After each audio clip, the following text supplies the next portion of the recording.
নমস্কার, 7 নিউজ নেটওয়ার্কে আপনাদের স্বাগত।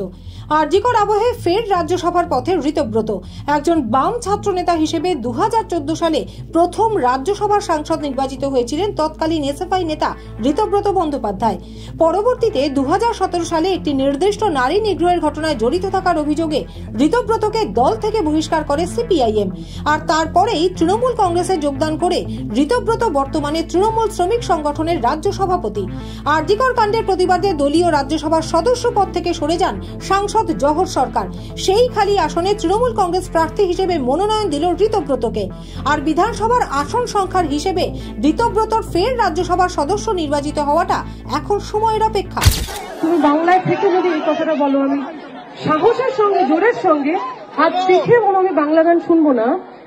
অন্য কোনো জায়গা হলে না চুলের মুঠি ধরে ক্যাম্পাসের বাইরে বের করে দিত। করো না, একদম করো না। এই স্টেটটার নাম বাংলা, সুতরাং সব শোনো, মারাঠি গান শোনো, পাঞ্জাবি গান শোনো, গুজরাটি গান শোনো, ইংরেজি গান শোনো। তুমি কে হে? তোমার সাহস এত বড় বলছো বাংলা গান শুনবো না? ওর যদি সাহস থাকে ওকে স্টেজে পাঠাও, দেখি ওর কত বড় সাহস আছে। এসব করো না, এই ভণ্ডামিগুলো করো না। বাংলায় থাকছো, বাংলায় চাকরি করছো, পয়সা রোজগার করছো বাংলায় থেকে, বাংলা গান শুনবে না বলছো? আজকে আমার গাড়িতে কি আছে না আছে আমি তো আমারও খেয়াল নেই, আমি জানিও না। ড্রাইভাররা তারা গাড়ি চালায়, তারা জানে। কয়েকটা প্লাস্টিকের লাঠি পাওয়া গেছে। আপনারা জানেন কয়েকদিন আগে আমাদের একটা মিটিং ছিল, সেখানে ঝান্ডা ফান্ডা টাঙানোর জন্যে প্লাস্টিকের লাঠি। এখানে এমনভাবে দেখানো হচ্ছে যেন গোটা রাজ্যের সমস্ত মাল মেটেরিয়াল ভাঙড়ে আরাবুল ইসলামের কাছে রয়েছে। এটা একটা যেন ভাঙড় একটা অপপ্রচার, এমনভাবে অপপ্রচার হয় যে এটা ভাবা যায় না। দুটো স্টিকার, দুটো প্লাস্টিকের লাঠি, দুটো থাকতেই পারে, তাতে কি আছে? তাতে কি অপবিত্র হয়ে গেছে না অশুদ্ধ হয়েছে এগুলো?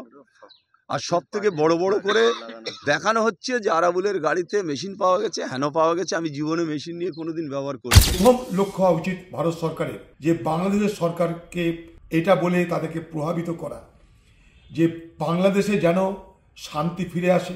বাংলাদেশে যেহেতু একটা অন্তর্বর্তী সরকার হলেও একটা সরকার, যদিও নির্বাচিত সরকার নয়, কিন্তু অন্তর্বর্তী সরকার হলেও একটা সরকার, তার প্রধান ডক্টর ইউনূস। আজকে বাংলাদেশের সরকারের দায়িত্বের মধ্যে পড়ে সে দেশের নাগরিক, তাদের যাই ধর্ম হোক, যাই বর্ণ হোক, যাই জাতি হোক, তাদেরকে রক্ষা করা।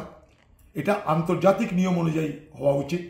পৃথিবীর সব রাষ্ট্রের সব মানুষের নিরাপত্তার দায়িত্ব সেই রাষ্ট্রের কাঁধে পড়ে। সেরকম বাংলাদেশের যারা বসবাস করে তাদের দেখভালের দায়িত্ব বাংলাদেশ সরকারের উপরে পড়ে। বাংলাদেশে যারা হিন্দু, তারা হিন্দু নিশ্চয়ই, কিন্তু তাদের আরেকটা পরিচয়, তারা বাংলাদেশের নাগরিক।